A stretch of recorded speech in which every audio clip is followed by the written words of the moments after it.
미국식 민주주의죠. 백인 기독교 문화 여기에 어떻게 통합해 가는지 이걸 한번 보겠습니다. 그래서 첫 번째는 우리 이창훈 동지가 한번 읽어봐 주실래요?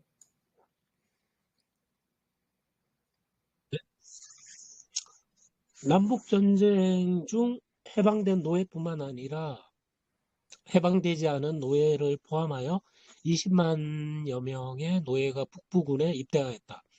흑인들의 참전은 전쟁 이후 지위 향상에 도움이 되었다. 남부는 전쟁 후반기에 병력 부족을 이유로 흑인 노예를 징집하고자 하였으나 폐색이 짙어지자 실현되지 않았다. 남북전쟁으로 400만 명의 흑인들이 해방되었고 투표권도 얻었다. 하지만 1865년과 1866년 사이에 주로 선거에 출마하거나 투표하려는 흑인이 약 5천여 명이 살해되었다. 이러한 이유로 인해 흑인들의 투표를 보호하기 위해 연방군이 동원되기도 하였다. 연방군의 도움으로 흑인들이 투표에 참여하자 사우스캐롤라이나에서 흑인 의원들이 하원에서 다수를 차지하였다.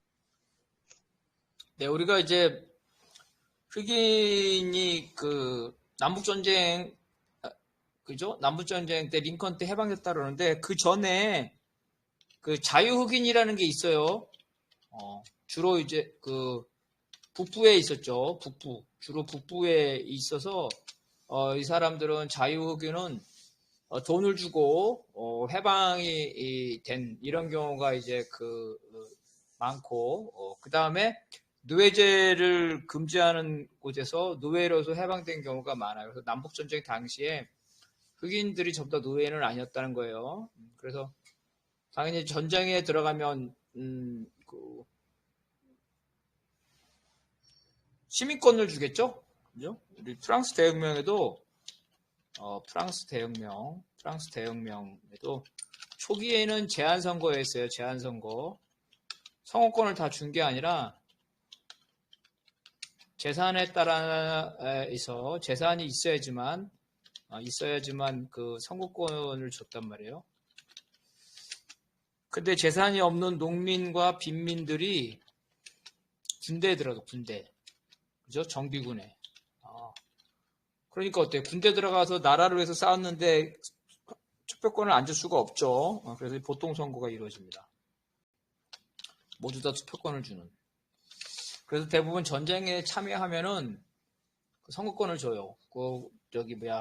미국에 가서 시민권 제일 빨리 받는 방법이 군대에 들어가는 겁니다.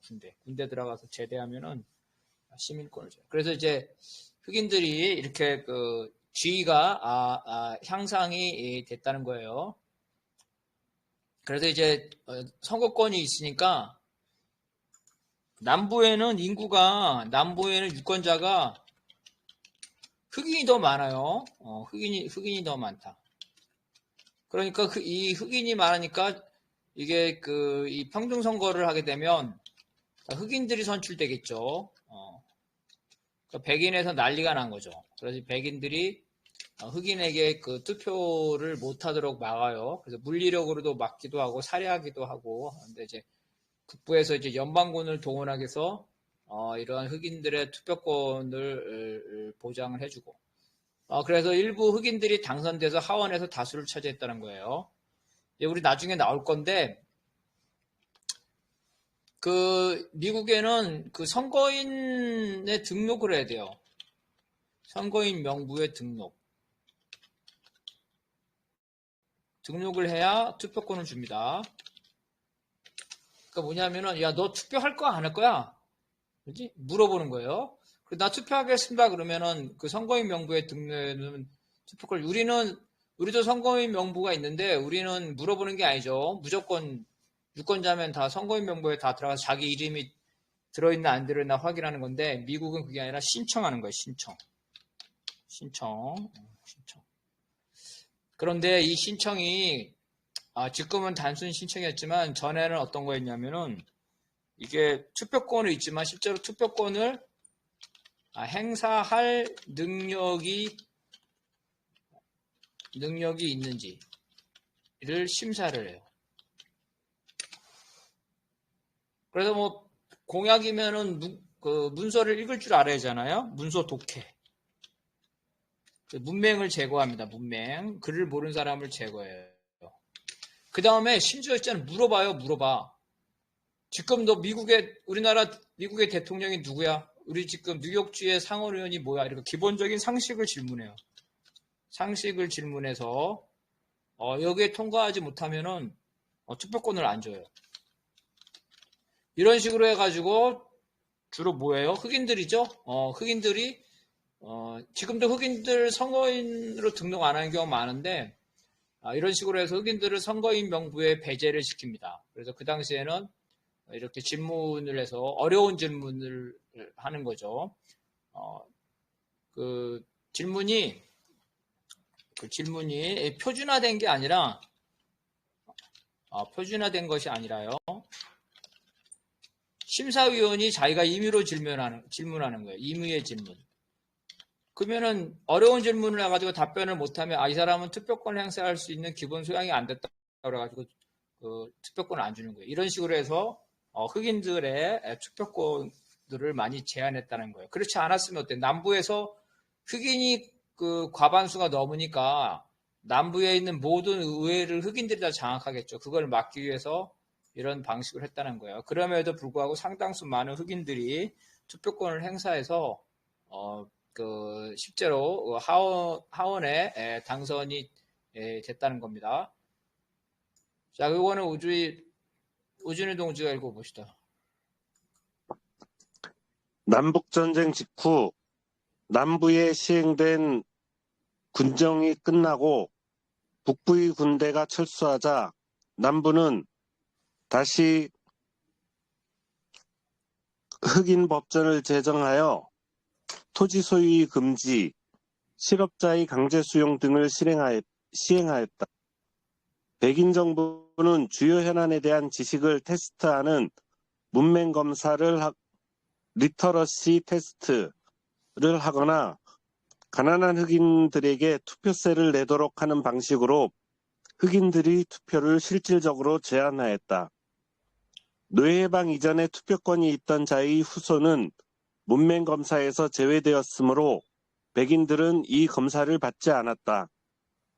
1912년 이 조항은 미 연방대법원에 의해 위헌 판결을 받았으나 백인 정부는 이번에는 구두 시험으로 바꿔 백인에게는 쉬운 질문을 하고 흑인에게는 어려운 질문을 하여 흑인들이 투표권 행사를 방해하였다.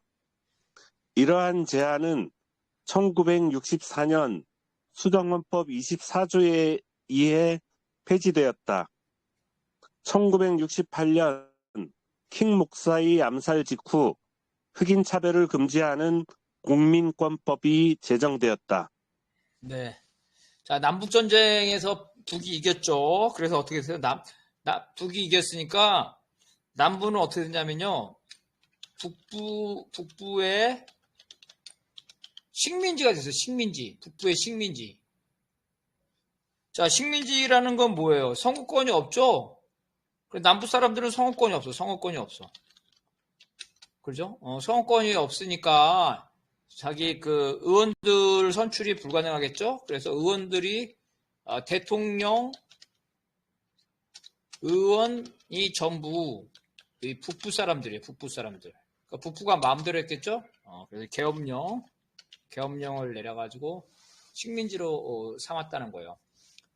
그러다가 이제 북부가 철수를 하니까 남부가 이제 독자적인 자치권을 갖게 되겠죠.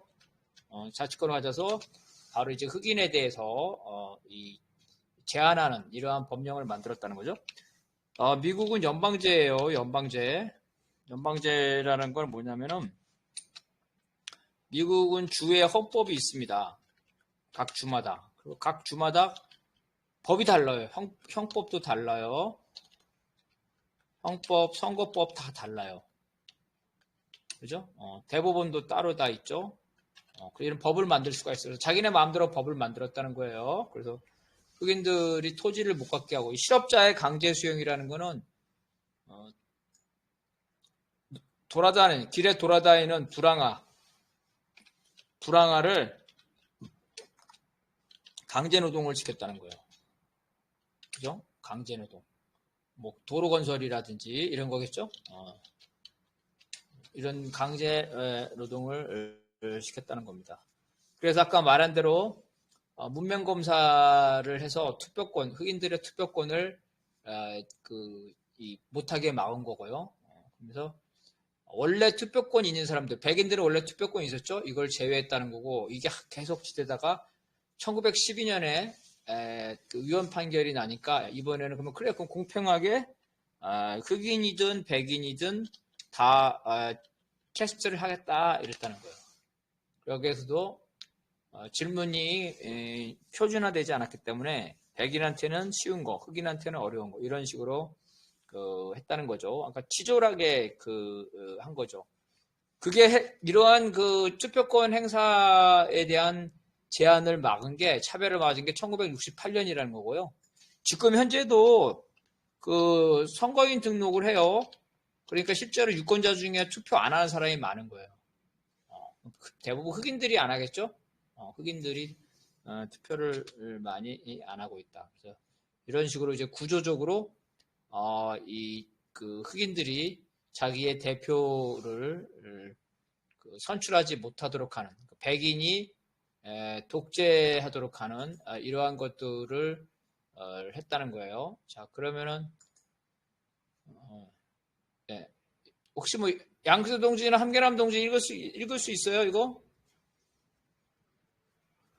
예. 예, 그래요. 한번 예, 읽어주세요. 함경남 동지 좀 씻고 있고. 예. 예. 검정글 없애주십시오. 예, 그래요. 잠깐만요. 예, 없앴습니다. 잠깐만, 왜 아직 안 없애? 예, 오케이. 양차 대전 동안 전쟁 물자를 생산하는 북부의 공장들은 일손이 부족하였다.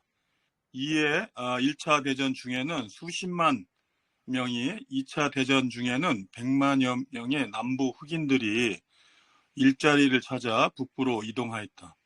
흑인들이 북부로 이주하자 흑백 문제는 점차 북부로 확산되었다. 북부에도 대규모 흑인 빈민가가 형성되었으며 불안해진 백인들은 북부에서조차 차별 정책을 시행하였고 KK단도 출몰하였다.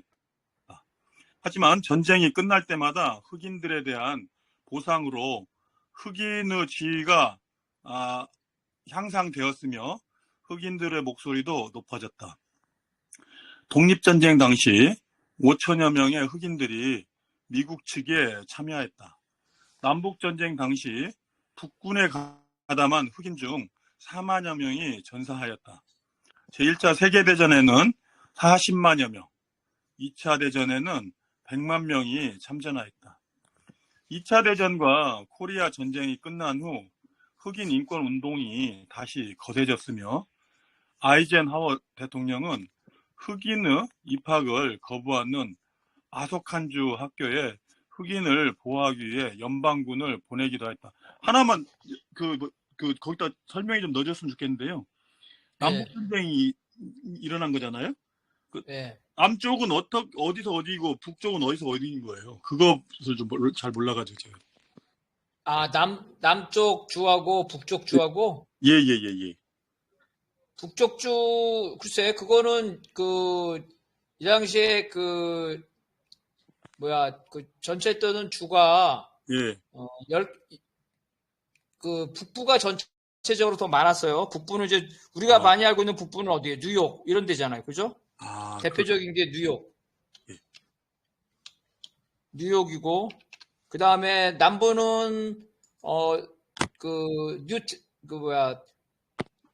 뉴멕시코, 텍사스, 버지니아, 이런 데가 이제 남부고요. 시카고, 이런 데는 다 북부고. 그러니까 이제 따뜻한 지방은 다 남부라고 보면 되고, 약간, 우리 한국과 같이 이렇게 추운 지방, 이런 정부는 이제 다 북부라고 생각하면 돼요. 캘리포니아 이런 데는 그럼 따뜻한 거군요. 그렇죠. 캘리포니아는 그렇죠. 좀 따뜻한 곳이죠. 예. 예, 알겠습니다. 예. 그래서 지금 여기서 중요한 건 뭐냐면은, 지난번에 했는데, 흑인의 대부분이 남부에 있었단 말이에요. 옛날에는. 근데 지금 보면 흑인이 많은데, 뉴욕 같은 데 흑인이 되게 많잖아요. 뉴욕, 시카고, 북부에. 예. 그래서 이게 중요한. 그러면은 남부에 많던 흑인들이 왜 북부로 많이 가고, 이제 남부에 시골에 좀 흑인이 남아있고, 이 흑인들이 북부의 대도시로 많이 진출한 거예요. 그래서 인구 분포가 달라진 거죠. 그래서 그거가 언제 이동됐는지를 보는 거예요. 그거는 이제 결국은 공장이다 하는 거죠. 공장. 북부에서 공장이 많이 있지 않습니까? 그래서 공장의 일손을 충당했다는 거예요. 저거랑 똑같아요. 중세 말기랑 똑같아요. 중세 말기 때 네. 그 장원의 농촌이죠. 농촌의 농민들이 도시로 노동자로 갔지 않습니까? 예. 미국에서 똑같은 겁니다. 미국에서도 목화 농장에서 일하던 흑인들이 북부의 공장 지대로 갔어요. 뭐 언제 갔냐? 그러면 전쟁 물자. 그죠? 전쟁 물자 1차 대전, 2차 대전 중에 많이 갔다는 거예요. 그래서 지금 보면은 북부에 도시로 치면은 흑인들은 남부보다 북부에 더 많다는 거예요. 대부분 빈민가를 형성했다는 거고. 그래서 이런 KK단도 생기고, 그런데 이제 계속해서 이 흑인들이 전쟁에 참여한다는 거죠. 독립전쟁에도 참여했답니다. 5천여 명의 흑인들이 참여했다는 거예요. 이런 사람들은 흑인들을 다 해방시켜주죠. 남북전쟁에는 4만 명. 그죠? 1차 대전에는 40만 명, 2차 대전에는 100만 명. 그 다음에 한국 전쟁과 베트남 전쟁에도 참여하게 됐다는 거죠. 그러니까 흑인들의 목소리가 커졌죠. 우리가 목숨을 바쳐서 미국을 지키는데 우리에게 차별을 하면 안 된다. 그래서 연방 차원이죠. 연방 차원에서 연방 차원에서 흑인 차별을 금지하는. 그 연방 차원에서 왜 흑인 차별을 금지했냐면 남북 전쟁에서 이겼기 때문에 남북 전쟁에서 북이 승리를 해서 연방 정부를 주로 북이죠. 주로 공화당이었어요. 초기에는 이 공화당 쪽이 집권을 하게 되면서 연방 대법원에서 이러한 흑인 차별을 금지시키는 거죠. 그러면 남부에는 이제 이 당시에 남부는 민주당이니까 민주당 정부는 흑인 차별을 계속 유지하려고 했던 거고. 그래서 공화당은 흑인 차별 반대, 민주당은 흑인 차별했는데 이게 뒤바뀌었다 그랬죠? 언제 뒤바뀌냐면은 루즈벨트 대통령 때 바뀌는 거예요. 루즈벨트 대통령 때 바로 이제 흑인들이죠. 이 흑인들의 인권이 되게 신장이 되고 노동자들 인권도 신장이 되고 그래서 루즈벨트 대통령을 기점으로 해가지고 바로 이제 민주당이 흑인에게 유리한 정책을 급진적인 정책을 많이 취하게 됩니다. 그래서 여기서 역전이 일어났다는 거예요. 역전은 뭐냐면 첫째는 인구 분포, 도시 인구 분포가 흑인들이 남부에서 북부로 갔다는 거고. 그 다음에 이제 정당이죠. 친흑인 정당.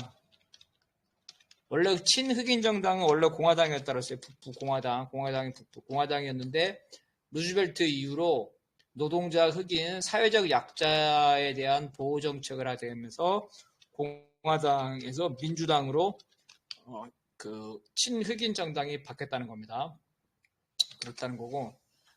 그래서 지금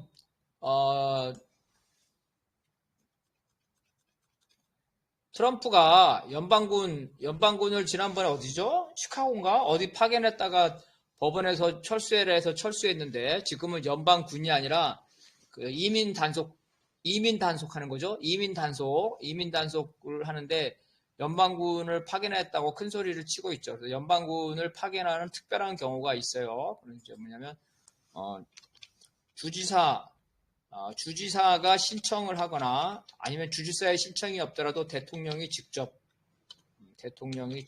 하는 겁니다. 그래서 이 사진이 있어요. 여러분 나중에 시간 되면 사진이 날 건데 연방군 공수부대가 총에 칼을 꼽고 흑인들을 보호하면서 학교에 보냅니다. 이거는 뭐냐면 이제 백인 전용 학교가 있는데 백인 전용 학교 그죠? 그런데 여기 백인 전용 학교에 입학을 하겠다는 거예요.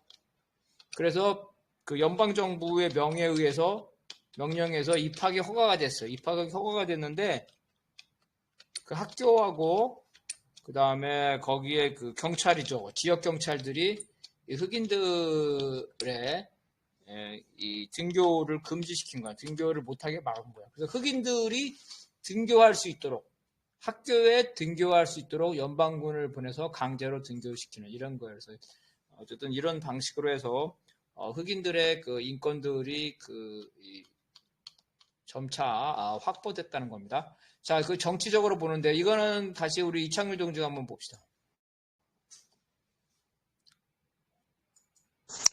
흑인들은 전통적으로 노예제를 금지한 북부에서 출발한 공화당을 지지하였다. 하지만 대공황기를 거치면서 대부분이 노동자였던 흑인들은 1932년 대통령 선거를 기점으로 하여 민주당을 지지하기 시작하였다. 이 당시 민주당이 공화당보다 대자본을 더 통제하고 노동자 보호 정책을 추진하였기 때문이다. 특히 흑인들은 민주당의 프랭클린 루즈벨트가 흑인 내각을 구성하는 등 흑인 5호 정책을 펼치자 뉴딜 정책 이후 더욱 강력한 민주당 지지자가 되었다. 흑인 인권보호 정책이 강화되면서 흑인들은 점점 백인 사회에 동화되었다. 킹 목사의 예에서 보듯이 대부분의 흑인들은 백인들과 분리되는 정책보다는 평등한 지위를 전제로 동화되는 정책을 선호하였다. 하지만 1966년 결성된 흑표당은 흑인들만의 공동체를 주장하였다. 사회주의자들이 일부 결합한 흑표당은 집회를 열 때 자위 차원에서 무장하는 등 강경한 흑인 인권 운동을 펼쳤다. 말콤 X는 이슬람주의에 근거하여 흑인을 위한 독립국가를 만들자고 주장하였다. 흑인들은 스포츠와 예술 분야에서 인정을 받고 있지만 정치나 경제 분야에서는 여전히 차별적이다. 연방 하원에는 수십 명의 의원들이 선출되지만 상원에는 한두 명만이 선출될 뿐이다. 네. 그래서 아까 말한 역전의 과정을 설명하고 있는 거예요. 그래서 북부, 그죠? 북부에 주로 공화당이 많았다는 거예요. 북부에 공화당. 그리고 이 사람들이 흑인 노예를 해방시켰죠. 그러니까 당연히 흑인들은 공화당을 지지했겠죠. 그런데 아까 뭐라 그랬어요? 흑인들이 어디로 왔다 그랬어요? 흑인들이 대도시에 와서 공장 노동자가 됐다 그랬죠? 흑인들이 노동자가 됐다는 거예요. 그런데 이 공화당은 어떤 당이냐면 공화당은 자본가 정당이에요. 자본가 정당. 그 자본가 정당이 왜 흑인 노예 해방을 했냐? 그러면은 노동자죠. 도시 노동자를 공급하기 위해서 마치 농노를 해방시켜서 도시의 노동자라듯이 노동자를 공급하기 위해서 모카 농장의 흑인들을 도시로 데려와야 되죠.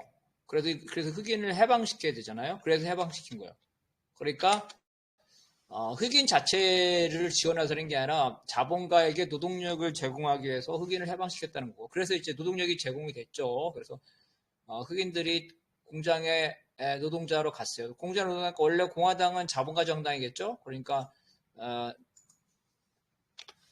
흑인 노동자에 대해서 흑인 노동자에 대한 인권이죠. 흑인 노동자에 대한 인권을 보호를 하지 않았어요. 이제는 반대로 아까 말한 대로 루즈벨트 대통령 시절에 소수자 보호라는 측면, 노동인권 보호라는 쪽에서 노동인권 보호 정책을 하니까 그 혜택을 가장 많이 본 사람들이 흑인 노동자들이에요. 그래서부터 이때부터 이제 민주당을 지지했다는 거예요. 역사라는 건 이렇게 아이러니가 한 거죠. 그래서 지금까지 이렇게 흑인들은 민주당을 지지해오고 있는 거고요. 심지어 이제 미국의 루즈벨트 대통령은 두 사람이 있어요.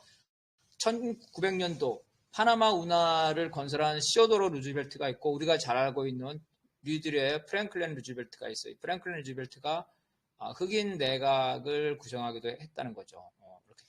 그래서 이렇게 될 때 흑인들은 그러면은 백인과의 관계를 어떻게 할 것이냐에 대해서 서로 좀 논쟁이 있었겠죠. 그러면은 일단은 백인들을 보게 되면 백인들은 이제 흑인을 배제하자. 그죠? 이게 이제 과거의 남부였죠. 흑인은 따로, 흑인 따로 이렇게 하자는 거. 근데 이제 흑인이 해방이 되면서 어쩔 수 없이 이제 이 흑인을 백인 사회에 흡수하려고 했죠. 그래서 이제 백인 사회에 흡수하려고 하고 일부 KK 같은 일부만 흑인을 차별해서 배제하려고 했다는 거고요. 자, 그럼 흑인들의 입장은 뭐냐?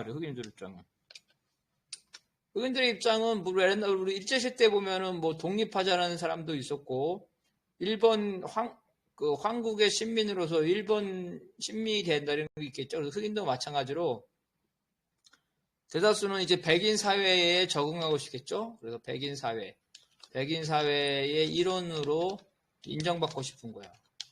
소수파가 이제 우리는 따로 가야 된다. 흑인은 따로 해야 된다. 독립해야 된다. 이런 주장을 했다는 거예요.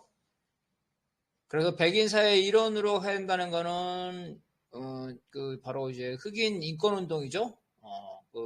우리가 잘 알고 있는 킹 목사가 이 대표적인 사람이에요. 그래서 이 온건주의죠. 백인과 싸우는 게 아니라 백인과 함께 살면서 백인으로부터 차별을 안 받겠다는 거예요. 이게 킹 목사고. 그런데 우리는 아프리카에서 끌려왔기 때문에 우리는 우리만의 나라를 만들거나 아프리카에 가서 나라를 만들겠다 이렇게 주장한 과격파들이 있다는 거죠. 그 과격파들이 이제 뭐 말콤 X라든가 흑표당이라든가 이런 사람들이 이제 과격파라는 거예요. 라이베리아라고 해요. 라이베리아. 미국의 아프리카의 라이베리아. 아프리카에 있는 여기 라이베리아가 바로 미국의 흑인들이